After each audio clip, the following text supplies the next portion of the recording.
ओम रम रामाय नमः ओम रम रामाय नमः ओम रम रामाय नमः ओम रम रामाय नमः ओम रम रामाय नमः ओम रम रामाय नमः ओम रम रामाय नमः ओम रम रामाय नमः।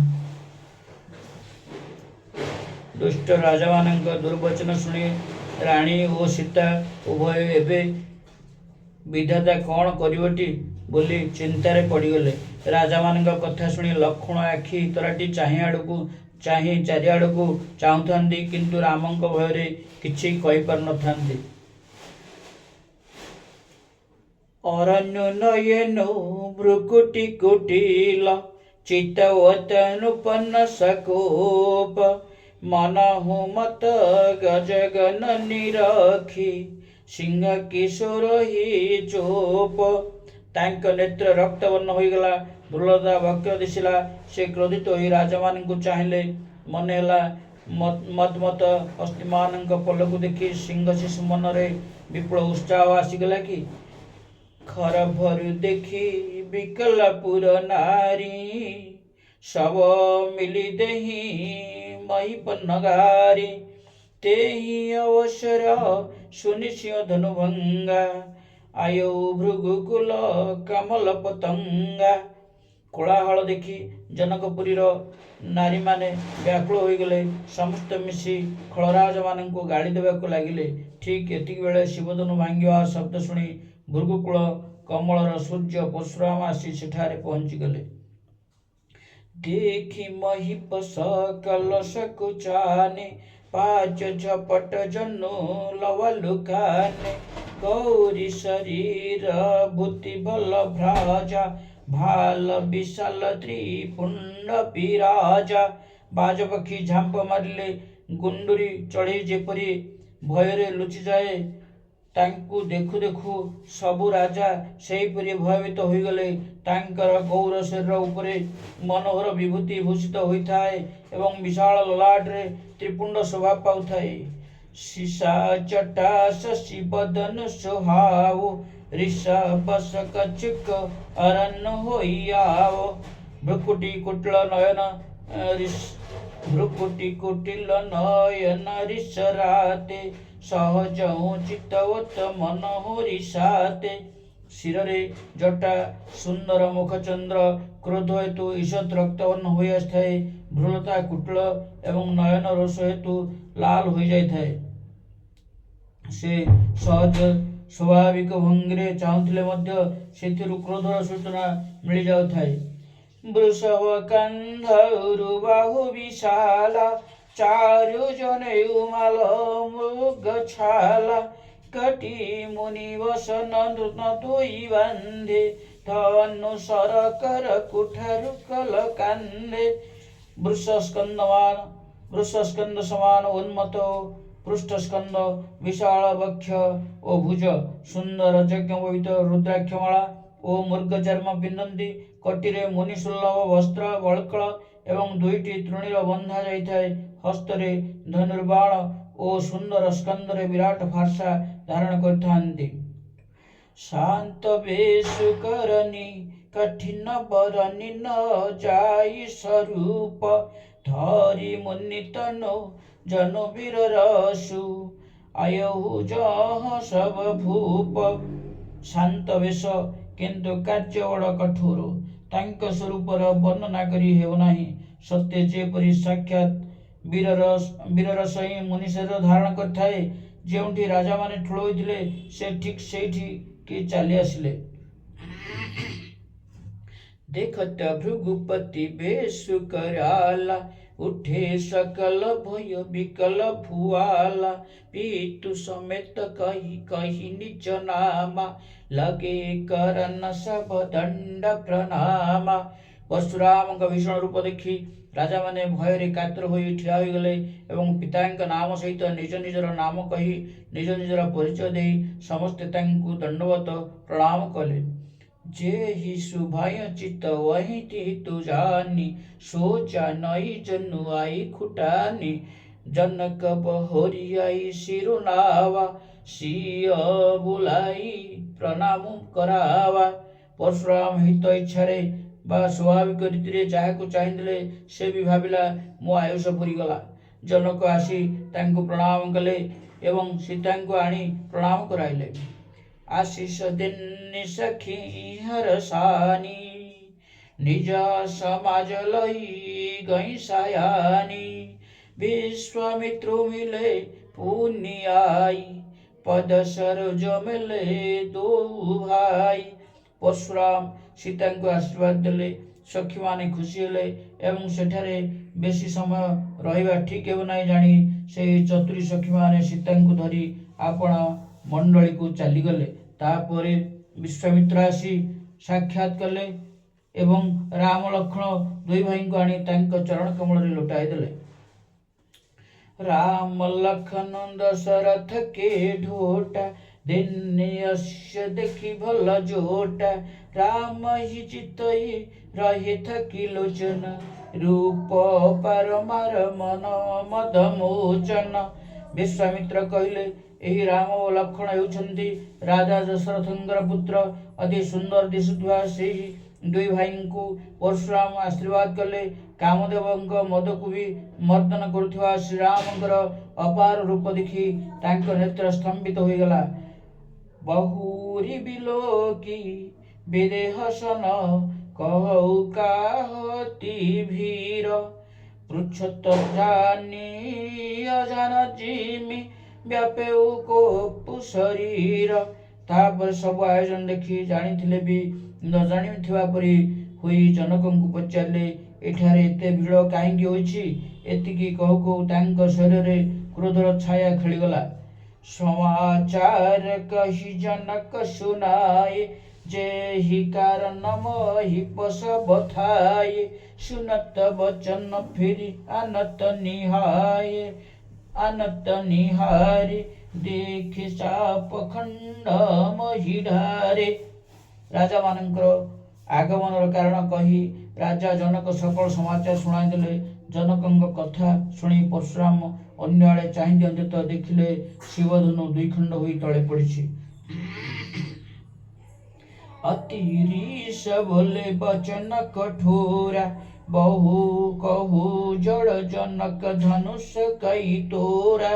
भेगी देखाऊ मूढ़ न तो आजु उलटऊ मही जह लहित राजु। अत्यंत क्रोधवर हुई से कठोर शब्द रे कहले रे मूर्ख जनक ए धनु किए भांगिला कह ताकू मते शीघ्र देखाओ नहीं तो रे मूढ़ जे पर्यंत तो राज्य विस्तृत होइछि सेठा पर्यंत मु पृथ्वी को उलटाई देवी।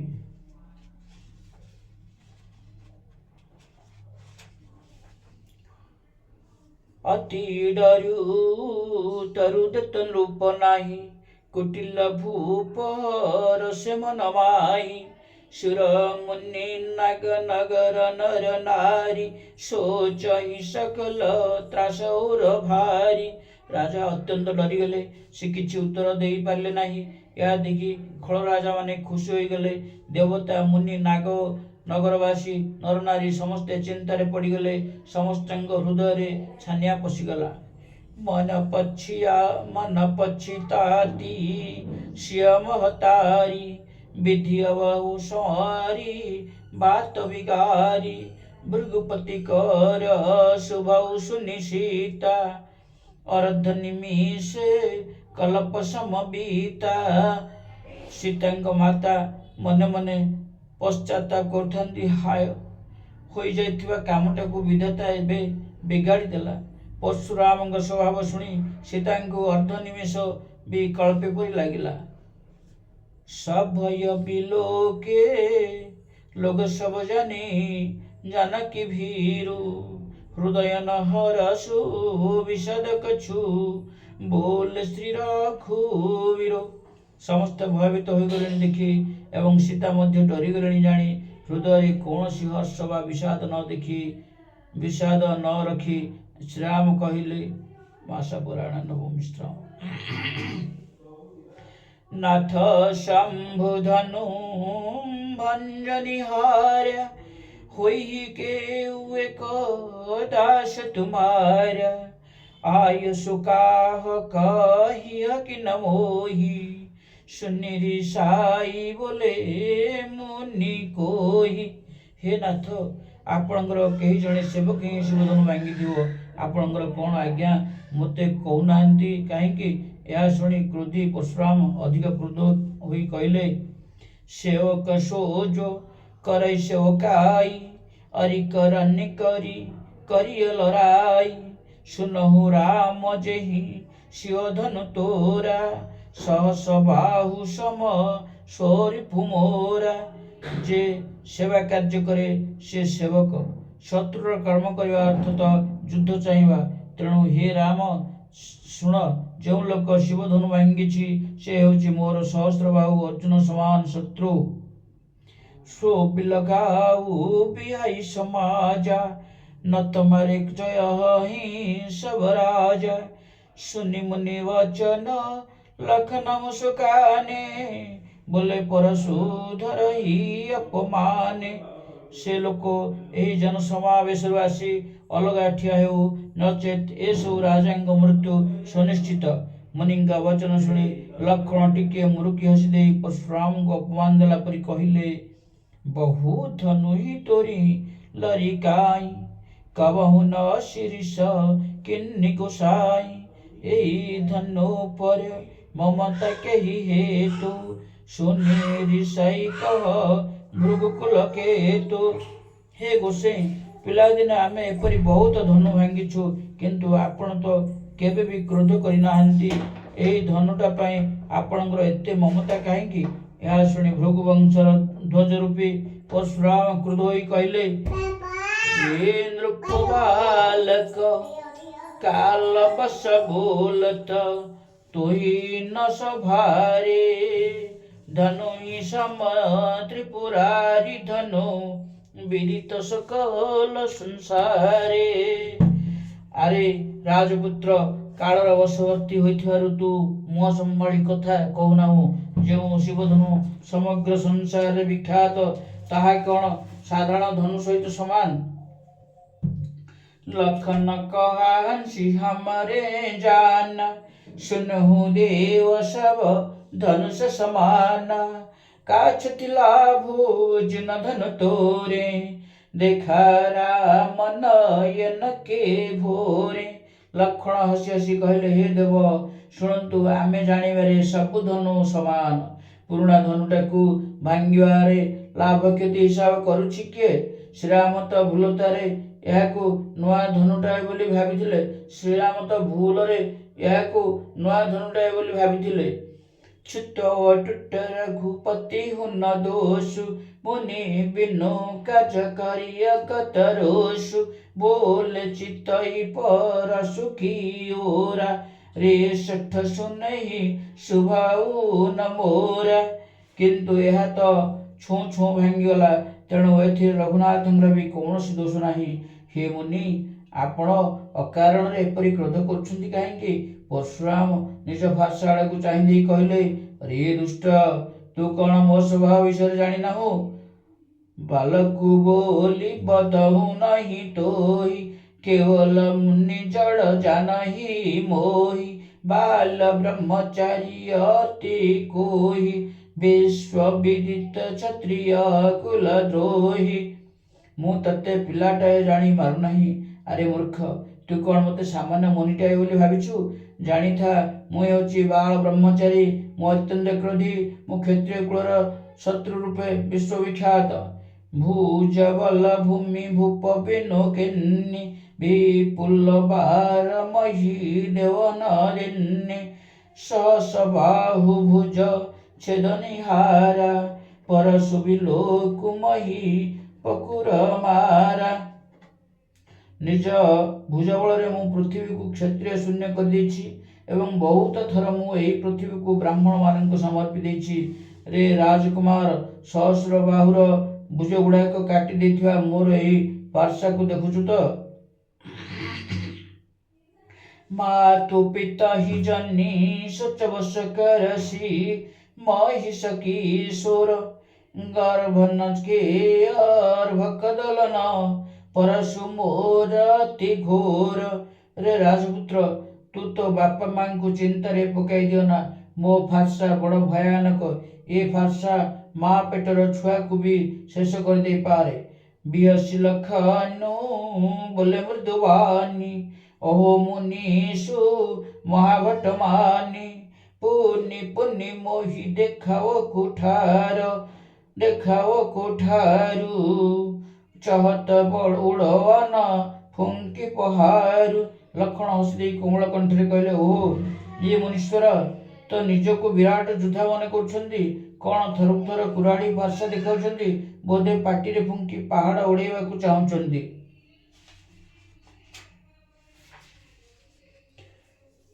इहा ब्रह्म कंडवतिया को इहा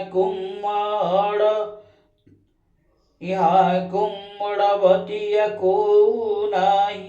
जे तरजनी देखी मरी जाही। देखी कोठारू सरासन बाना मई कछु कहा सहित अभिमाना। एठारे केही कसी कुखरू नाही जे आपणक विषी आंगुठी देखि डरी मरीजिवे। आपणक हाथरे फार्सा और धनुर्बाण देखि मु टिके आत्माभिमान रे कहिदेली भृगुसुत समुछि जनेऊ विलोकी। जो कछु कहू सहु सिर रोकी सुर महीसुर हरिजन रुगाई हमरे कुल इन पर न सुराई। आपण जहा किछि कहि जाउछंती केवल भृगुवंशी बोली जानी ओ आपणक पैता देखि मु आपणा क्रोध चापी सही जाउछि। देवता ब्राह्मण भगवत भक्त ओ गोजाति एमानंक उपरे आम वंशर केही वीरत्व देखांती नाही। बंदे पापु अप कीर्ति हारे बंदे पापु अप कीर्ति हारे मारत हूँ पा परिय तुम्हारे कोटि कुलिस सम वचन तुम्हारा व्यर्थ धरहु धनु बान कुठारा। कारण एमानंको मारिले पाप लगे एवं एमानंको पाखरे हारिगले अपकीर्ति हुए। तेणु आपण मारिले भी आपणकर पाद ही धरिबाकू पड़िबो। आपणकर गोटिए गोटिए वाक्य प्रकृत रे कोटिए कोटिए वज्र समान। ए धनुर्बाण ओ फार्सा तो आपण अजथा धरिछंती। जो बिलोकी अनुचित कहेऊ क्षमहु महामुनि धीर शून्य सरस भृगु वंशमणि बोले गिरा गभीर। यही धनुर्बाण ओ फार्सा देखि मु जदि किछि अनुचित कथा कहि देथिबि तेबे हे धीर महामुनि मते क्षमा करिवे। ए कथा शुणी भृगुवंशमणि परशुराम क्रोधर सहित गंभीर वचन शुणाई देले। कौशिक सुनहु मनय हो बालकु कुटिल काल वश निज कुल घालकु भानु वंशरा केश कलंकु निपट निरंकुश अबुद्ध असंको। हे विश्वामित्र ये टोकाटा बड़ कुबुद्धि ओ कुटिल कालर वश होई ए निज कुल पाई घातक हो जाइछि। एइटा सूर्यवंशी रूपी पूर्णचंद्र कलंक। ए टोका नितांत उदंड मूर्ख ओ निर्भय हो जाइछि। काल कलु होई छन्न माही कहूँ पुकारी खोरी मोहि नाही।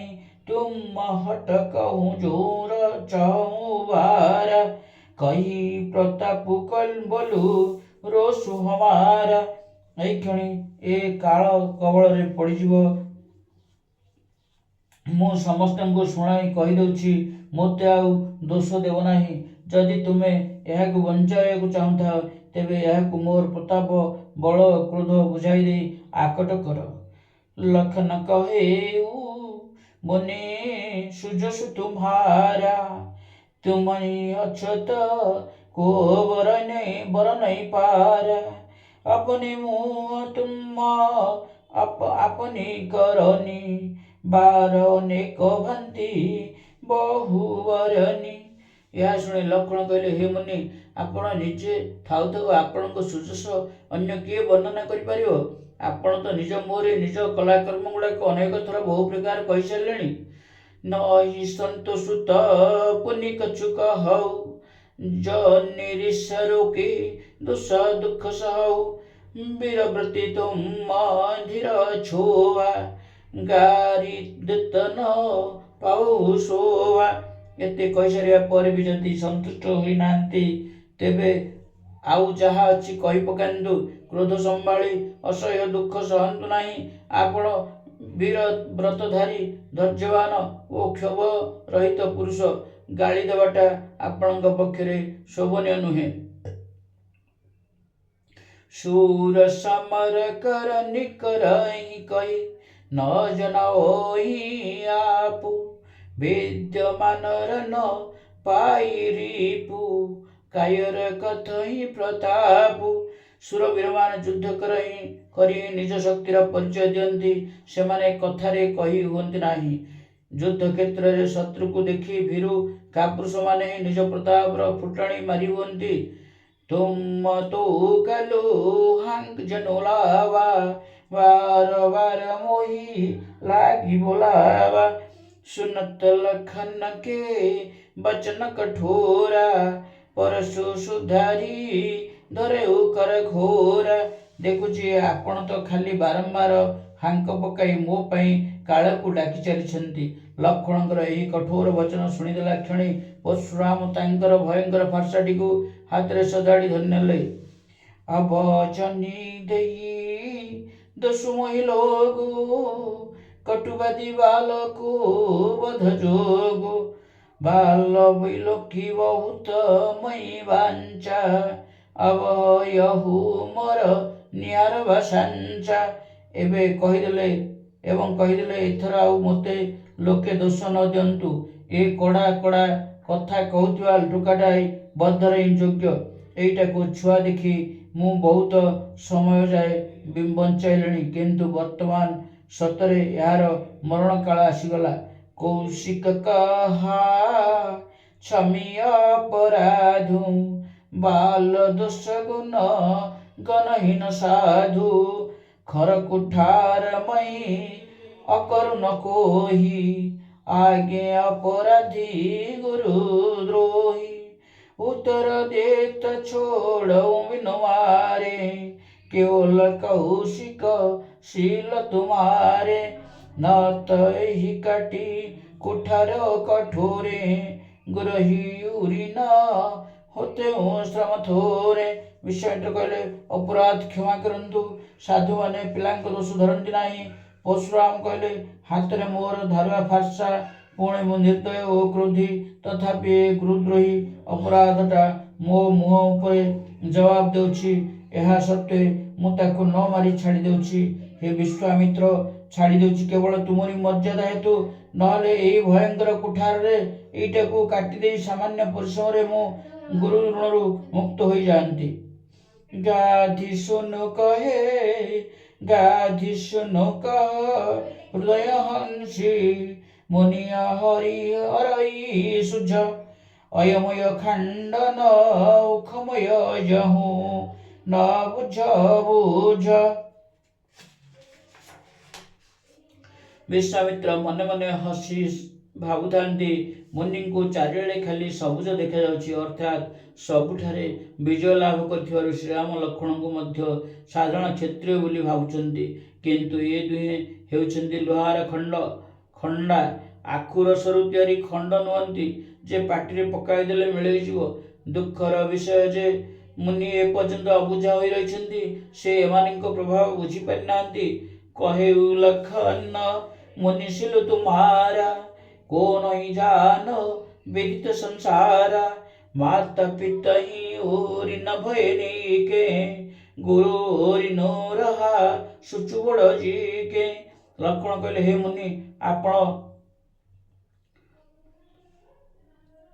मुनि आपणक गुण किए न जाने आपणक चरित्र सारा संसार प्रसिद्ध।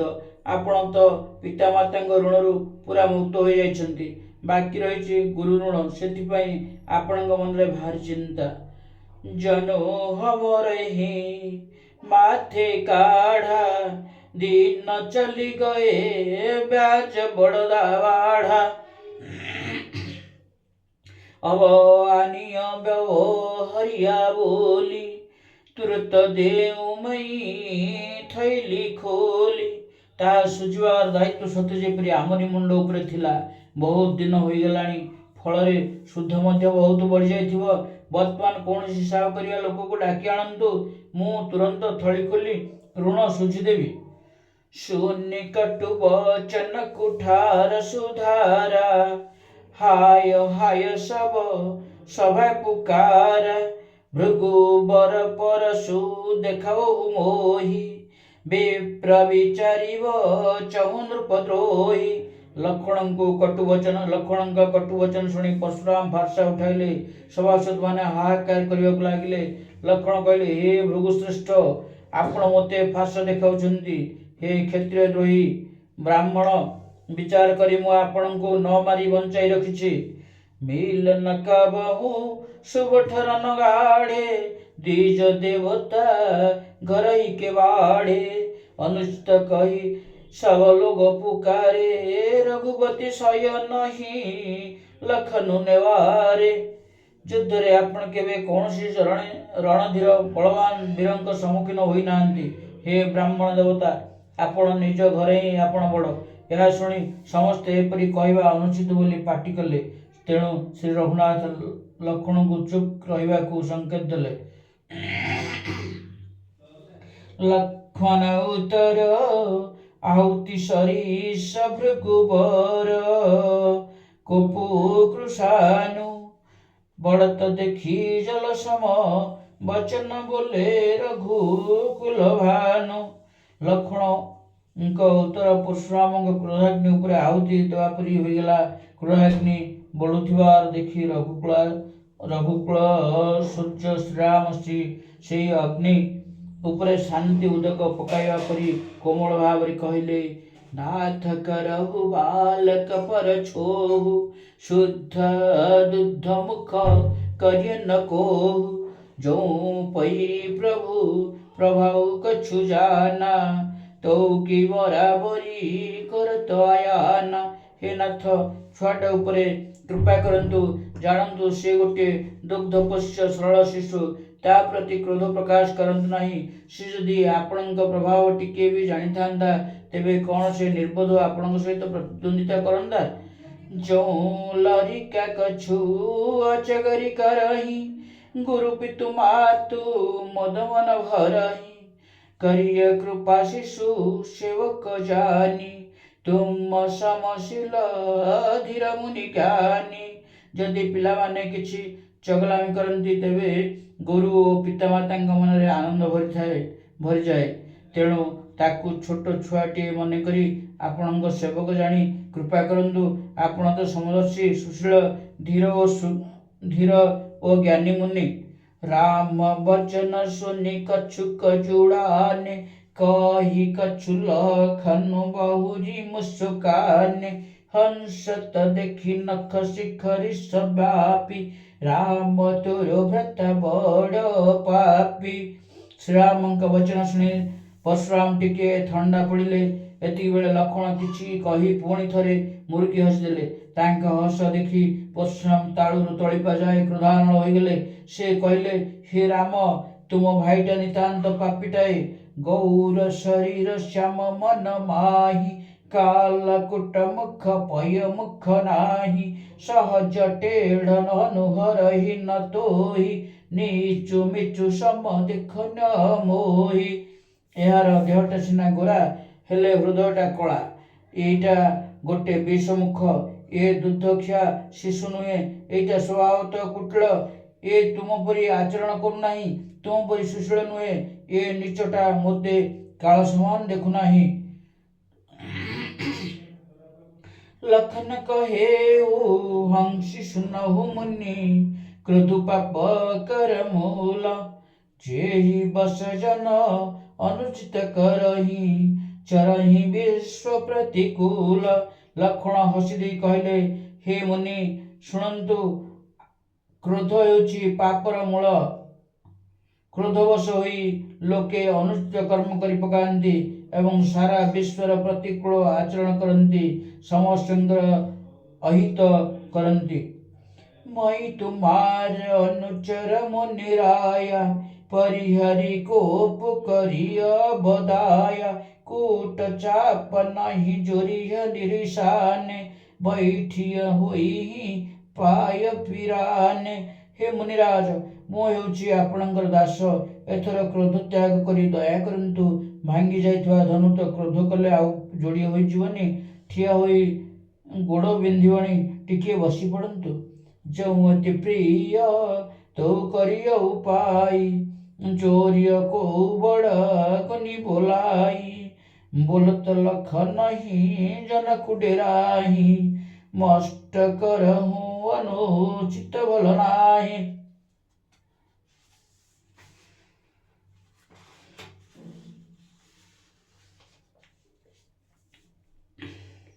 ଯଦି ଧନୁଟା ଆପଣଙ୍କୁ ଅତି ପ୍ରିୟ ଲାଗୁଛି, ତେବେ କିଛି ଗୋଟାଏ ଉପାୟ କରାଯାଉ ଓ ଜଣେ ଭଲ ଜାଣିଥିବା ଲୋକକୁ କାରିଗରକୁ ଡକାଇ ଆଣି ଯୋଡ଼ି ଦିଆଯାଉ। ଲକ୍ଷ୍ମଣଙ୍କ କଥା ଶୁଣି ଜନକ ଡରିଗଲେ। କହିଲେ, ଥାଉ, ସେତିକି ଥାଉ। ଏଥର ଚୁପ୍ ରହିଯାଆନ୍ତୁ। ଅନୁଚିତ କଥା କହିବା ଠିକ୍ ନୁହେଁ। ଥର ଥର କାପହି ପୁର ନର ନାରୀ, ଥର ଥର କାମ୍ପହି ପୁର ନର ନାରୀ। छोट कुमार खोट बड़ भारी, भृगुपति सुनी सुनी निर्भयवानी। ऋषतन कर जरई हुई बलहानी। जनकपुर कि नारी कि पुरुष समस्त भय थर थर हुई कंपुथांती। मने मने कहते, सान कुमार तो बड़ चगला। लक्ष्मण निर्भय वाणी शुणी शुणी परशुराम सर्वांग क्रोधରେ ଜଳୁଥାଏ ଏବଂ ତା ସହିତ ତାଙ୍କ ଶକ୍ତି କ୍ଷୀଣ ହୋଇ ଚାଲିଥାଏ। राम बोले राम ही देई निहोरा, बचऊ विचारी बंधु लघु तोरा। मनु मलिन तनु सुंदर कैसे, विषरस भरा कनक घटु जैसे। एथर से श्रीरामଙ୍କ प्रति अनुग्रह प्रकाश पूर्वक कहले, तुम सान भाई बोली विचारी मु एहाକୁ ଛାଡ଼ି ଦେଉଛି। ଏଇଟାର ଦେହ ସିନା ସୁନ୍ଦର, ହେଲେ ମନଟା ମଇଳା। जान, ये हूँ गोटाए विषपूर्ण स्वर्ण कलश। सुनी लक्ष्मण बियसे बहुरी, नयन तरे रे राम। गुरु समीप गवने सकुची, परिहरि बानी बाम। यह शुणी लक्ष्मण पुणी थर हसीदेले।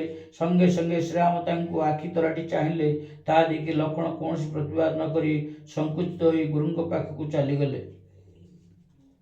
अति विनीत मृदु शीतल वाणी, बोले रामु जोरी जुग पानी। सुनो नाथ तुम सहज सुजाना, बालक वचन करिय नहीं काना। श्याम दुई हाथ जोड़ी अत्यंत विनीत होई कोमल शीतल वचन कहले, हे नाथ शुणु, आपण तो सहज सुज्ञानी पंडित। आपण छोट पिलांक कथारे कान दियंतु नाही, शुणी न शुणिला परी रही जातु। बर रही बालकु एक सुभाऊ, इन्नई न संत विदुषई को। तेहि नाही कछु काज बिगार्या, अपराधी मई नाथ तुम्हारा। बिरुड़ी और बालक एक स्वभाव रही थांती। संत जन माने एमानंकु कदापि दोष दियंतु नाही। पुणी लक्ष्मण तो आपणଙ୍କ पाखरे कौनसी अपराध करि नाही। आपणଙ୍କ पाखरे मु ही अपराध अर्थात मु धनु भांगिछि। कृपा कपु बधु बंधव गोसाई, मो पर करिय दास कि नाई। कई बेगी जही विधि सजाई, मुनि नायक सोई करहु पाई। तेणु हे स्वामी, कृपा क्रोध बद्ध बंधन ए भितरु जहाँ भी करने चाहते मते दास मन करी मो प्रति ताहा करंतु। जहाँ कले आपणकर क्रोध शीघ्र द्रोह हो कहतु, मु से उपाय करी। कह मुनि राम जाई ऋष कैसे, अजहु अनुज तव चितौ नैसे। एहि के कंठ कुठरु न दिन्ना, तुमई काहा कोपु करी किन्ना। मुनि कहले, हे राम, क्रोध किपरि दूर हब? एबे भी तुम भाई मते आखि तराटी चाहुछि। मु जदि ता बेकरे फारसा चोट न मारिछि, तेबे क्रोध करी कौन बा कली? गर्भस्राव ही अवनी परावनी शून्य कुठार गति घोर परशु अछत देखूं जियत बैरी भूप किशोर मोर जो कुठार घोर कर्म कथा शुणिदेला क्षणी क्षत्रिय रमणी मानंतर गर्भ खसी पड़े मो हाथ से कुठार थाउ थाउ ये शत्रु राजपुत्रटा मो आखि आगे जीवित रही बहन हाथू दहैरिस छाती भाकुठारु कुंठित नृपघाती भयऊ बाम विधि फिरऊ सुभाऊ मोरे हृदय कृपा कशिकाऊ मोरे हृदय कृपा कशिकाऊ हाथ चालू नाही क्रोधरे छाती जलुछि हाय राजा मानक संहार करुवा ए कुठार भी कुंठित हो गला विधाता विपरीत हो गला सिथिबाई मो स्वभाव भी बदली गला नहले मो हृदय भला केबे केउंठी कृपा थिला आजु दया दुख दुसह सहावा सुनि सौमित्री बियसि सिरुनावा बाहु कृपा मूरति अनुकूला बोलत वचन झरत जनु फूला आज दया मते दुस्स दुख सहवाक बाध्य करिछि ଏହା ଶୁଣି ଲକ୍ଷ୍ମଣ ମୁରୁକି ହସି ମୁଣ୍ଡ ନୁଆଇ ଦେଲେ କହିଲେ ଆପଣଙ୍କ କୃପା ରୂପୀ ବାୟୁ ଆପଣଙ୍କ ମୂର୍ତ୍ତିର ଅନୁକୂଳ କଥା କହୁଛନ୍ତି ସତେ ଯେପରି ଗଛରୁ ଫୁଲ ଝଡ଼ି ପଡୁଛି ଯେଉଁ ପାଇଁ କୃପା ଝରି ମୁନି ଗାତା क्रोध भये तनो राख विधाता देखु जनक हठी बालक एहु किन्न चहत जड़ जमपुर गेहु हे मुनि जदि कृपा कले शरीर जली जाउछि तेबे क्रोध कले तो शरीर को विधाता ही रक्षा करिवे परशुराम कहले हे जनक देख ए मूर्ख बालक हट करी जमपुरी रे घर करने को चाहूँगी बेगी करहु किन्न आखिन्न ओटा देखत छोट खोट द्रौप ढोटा वियस लखन कहा मन माही मुंदे आखि कतहु को नाही एटा को शीघ्र मो आखि आगु नहीं जाओ ना कहीं ये राजा टोका देखा छोट हेले भी नितांत दुष्ट लक्ष्मण हसी दे मन मन कहले आखि बुझीदेले आउ केही रहिबे नाही परशुराम तब राम प्रति बोले उरति क्रोध शंभुर सानु तोरी सठ करसी हमारा प्रबंधु एथर परशुराम मन मन अत्यंत क्रोध होई श्रीराम कहले अरे सठ तू शिवंक धनु भांगी मते पुणी पाठ शिखाउछु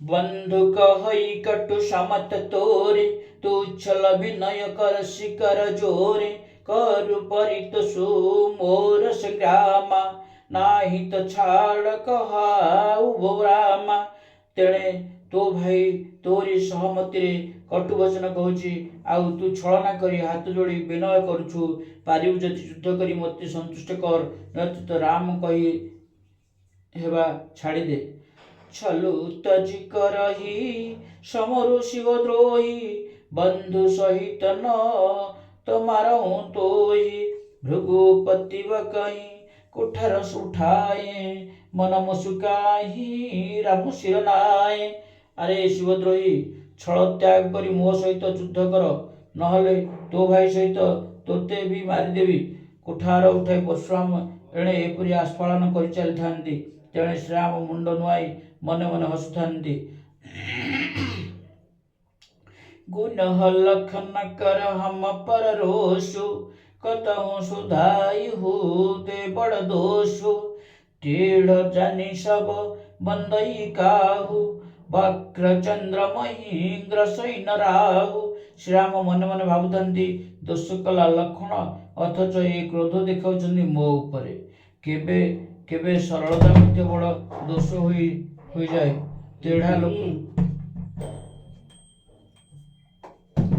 तेढ़ा लोक को समस्ते पूजा करती तेढ़ा लोक को समस्ते पूजा करती कुटिल वक्र चंद्र को राहु भी ग्रास करे नाही राम कहे वृष तजिय मुनीषा कर कुठारु आगे यह शीशा जे ऋष जाई करिय सोई स्वामी मोहि जानी आपन अनुगामी।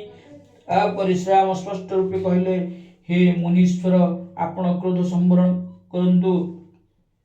आपण हाथ में फारसा रही और आपण आगे मो मुंड रही। हे स्वामी, जहा कले आपणकर क्रोध शांत हो ताहा ही करंतु। मोते आपण सेवक दास बोली जानतु। प्रभु सेवक समरु कस तजहु विप्रवर रोसु बेसु बिलोके कहेसी कछु बालक हूँ नहीं दोषु। स्वामी और सेवक भितर युद्धर की आवश्यकता। हे ब्राह्मण श्रेष्ठ, क्रोध त्याग करंतु। आपणकर वीरवेश देखि ए बालक किछि कहि देछि, वास्तव में ताहार भी कौनसी दोष नाही। देखि कोठार बान धनुधारी भैलरी कहि ऋष वीरु विचारी नाम जान पई तुम ही न चिन्ना वंश शुभाय तरु तैरिन्ना। आपण कुठार सर और धन धरिथिबा देखि पिलाटा आपणको वीर बोली भाविदेला। तेणु ता मनरे क्रोध आसीगला। से आपणको नाम जानिथिला सत, किंतु आपणको चिन्हि नथिला। निज वंशर रघुवंशर स्वभाव अनुसारे से उत्तर देला,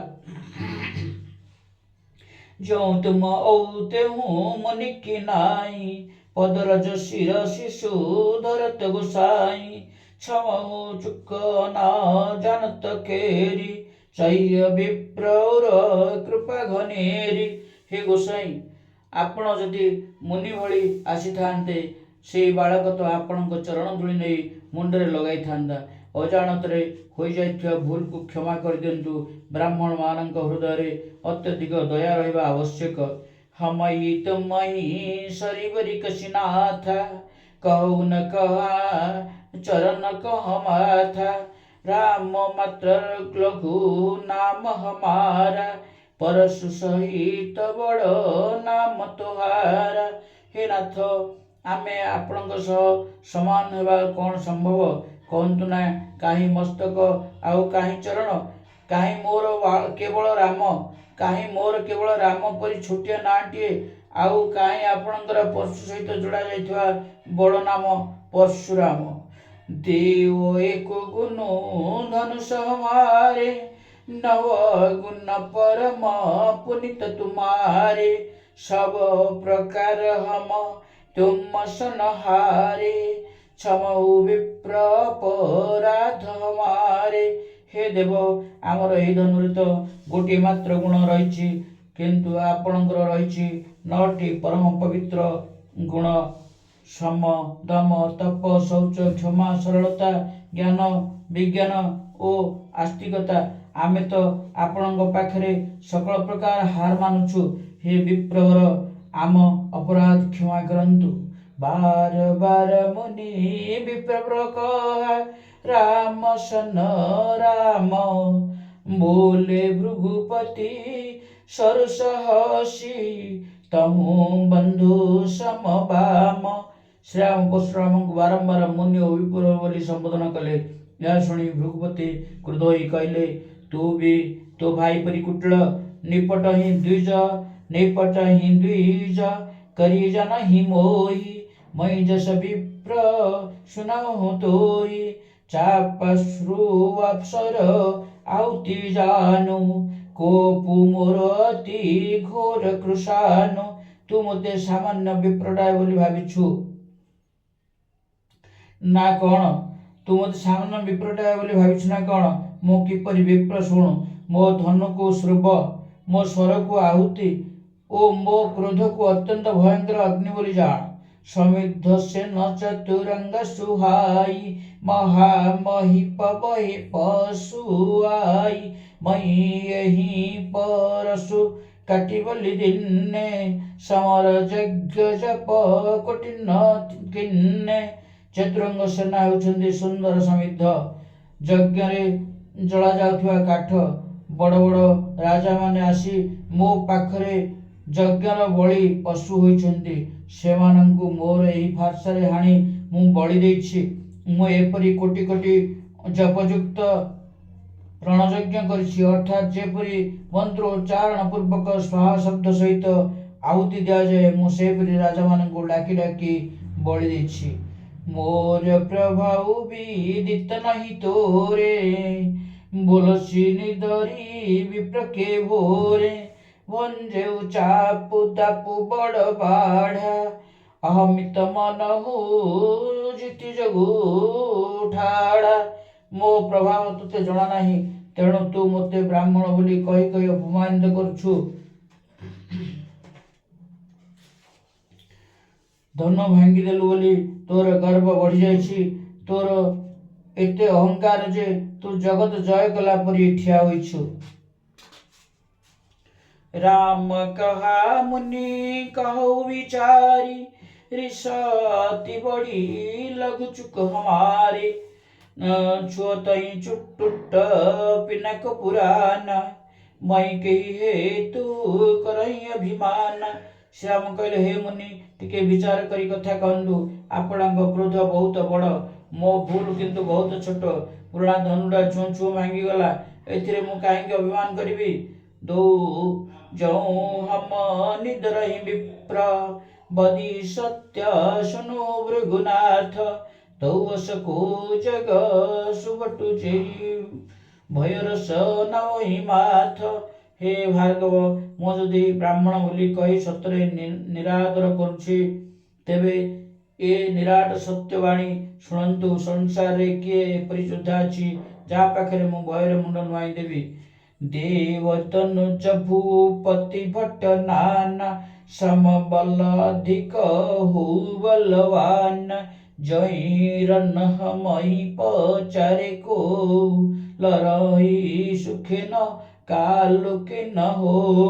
देवता हुंतु कि दैत्य हुंतु कि राजा हुंतु कि अन्य जे कई महावीर हुंतु से बलरे आमर समकक्ष हुंतु कि आमठारु अधिक बलवान हुंतु आमको जदि से युद्ध पाई आह्वान देवे से स्वयं काल होइथांतु ना कहीं आमे तांको सहित खुशी रे लड़िबु। क्षत्रिय तनुधरि समरस काना कुल कलंकुत ही पावर आना कहूँ स्वभाव न कुल ही प्रशंसी कालहु तरहि नर न रघुवंशी। क्षत्रिय शरीर धरी जे युद्ध को डरिला से ता कुलर कलंक बोलिदेला। मु आम कुलर प्रशंसा करी कहू नाही मु आम वंशर स्वभाव कथा कहूची जे रघुवंशी माने युद्ध रे काल को भी भय करंती नाही। विप्रवंश कई यसी प्रभुताई अभय होई जो तुम ही डेराई सुनी मृद गुढ़ बचन रघुपति के उगर पटल पर सुधर मति के। ब्राह्मण कुलर एही महिमा जे जो माने आपणको ब्राह्मण मानक भय करते से माने अन्य समस्त पाखरे निर्भय हो जाती अथवा जे पूरापूरी निर्भय से भी आपणको भय करती।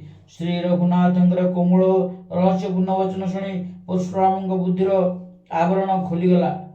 राम रमापति कर धनु लेहु खैचहु मीटई मोर संदेहु देत चापुआ पुई चली पुगयऊ परशुराम मन विस्मय भयऊ। परशुराम कहले हे राम लक्ष्मीपति विष्णुंकर ए धनुटी हाथ धरी गुण चढ़ातु ताहा देखिदेले मोर संदेह तुटिଯିव। एपरि कही परशुराम धनुटी श्रीराम हाथ को बढ़ाई देवाकू जाते ताहा स्वत तांको हाथ श्रीराम हाथ को चलीगला। धनु सहित वैष्णव तेज मध्य परशुराम ठारू श्रीराम पाखक चलीगला। यह देखि परशुराम को बड़ आश्चर्य लगिला। जान राम प्रभाव तब पुलक प्रफुल्लित गाता जोरी पानी बोले बचन हृदय न प्रेम माता। सेतबेले जाई से श्रीराम प्रभाव जानी पारे तांको शरीर पुलकित और प्रफुल्लित हो गला हृदय प्रेम उछली पड़ला। से दुई कर जोड़ी स्तुति कले जय रघुवंशवन जवन भानु गहन धनुज कुल दहन कृशानु जय सुरविप्र धेनुहितकारी जय मद मोह कोह भ्रमहारी। हे रघुकुल रूपी कमल वचन कमल वनर सूर्य, हे राक्षस कुल रूपी घन अरण्यर दाहक अग्नि, आपणकर जय हो। हे देव ब्राह्मण गोकुल हितकारी, आपणकर जय हो। हे मदमोह क्रोध भ्रांतिर हरणकारी, आपणकर जय हो। विनयशील करुणा गुण सागर, जयति वचन रचनाति नागर, सेवक सुखद सुभग सब अंगा, जय शरीर छवि कोटि अनंगा। हे विनय सुशीलता कृपा आदि गुणर सागर, हे बाकुशली, आपणकर जय हो। हे सेवक सुखदायी, हे सर्वांग सुंदर, हे कोटि कामदेव छविधारी, आपणकर जय हो। करो काह मुख एक प्रशंसा, जय महेश मन मानस हंसा, अनुचित बहुत कयो अज्ञाता, क्षमहु क्षमा मंदिर दो भ्राता। मु गोटे मुखरे आपणकर बाकी प्रशंसा करिबी, हे महादेवंक मन रूपी मानस सरोवर हंस, आपणकर जय हो। मो अजाणतरे आपणଙ୍କୁ बहु अनुचित कथा कहिदेली, हे क्षमा निलय दुई भाई मते क्षमा करंतु। कही जय जय जय रघुकुल केतु, भृगुपति गए मन ही तप हेतु, अपभय कुटिल मई पडेराने, जहाँ तहाँ कायर गही पराने। हे रघुकुलर ध्वजा श्याम, आपणଙ୍କର जय हो जय हो जय हो। एपरि कही कही परशुराम तप करबा निमंते वनकु चलीगले। यह देखि दुष्ट राजा माने वृथा भୟରେ रामଙ୍କ पाखरे तो परशुराम भी हारिगले। आमे तो यांको अपमान करछु, ए आम उपरे प्रतिशोध नहीं पारंती, ए उपाय डरीगले। सेही कापुरुष माने जे जेउ बाट पाइले सेही बाटरे चुपचाप खसी पळाइगले। देवन दिन्नी दुंदुभि प्रभु पर, बरसई फुल्ल हरसे पुर नर नारी सब मिट्टी मोहमय सुल्ल। देवता माने दुंदुभि बजाइले, सेमाने प्रभुଙ୍କ उपरे पुष्पवृष्टि कले। जनकपुरर समस्त नर नारी आनंदित होइगले। सेमानकर मोहमय अज्ञान उत्पन्न व्यथा दूर होइगला। अति गह गहे बाजने बाजे, सब ही मनोहर मंगल साजे। जुथ जुथ मिली सुमुखी सुनयनी, करही गान कल कोकिल बयनी। घोर नादरे विभिन्न वाद्य बाजिला, समस्ते सर्वत्र विभिन्न मनोहर मंगलमय वस्तु सजाइले। सुमुखी सुनयना कुकुलाभिलाषी नारी माने दल दल हुई सुमधुर गीत गायक लगिले। जय जगन्नाथ, जय श्रीराम जय श्रीराम। आज आम यही रामायण पाठ को एठी विश्राम देवा। एति कही मोर दिव्य द्रष्टा राम भक्त जनमान को मो अनुमति मागुछि। जय श्रीराम जय श्रीराम जय श्रीराम जय श्रीराम। ओम नमो भगवते वासुदेवाय।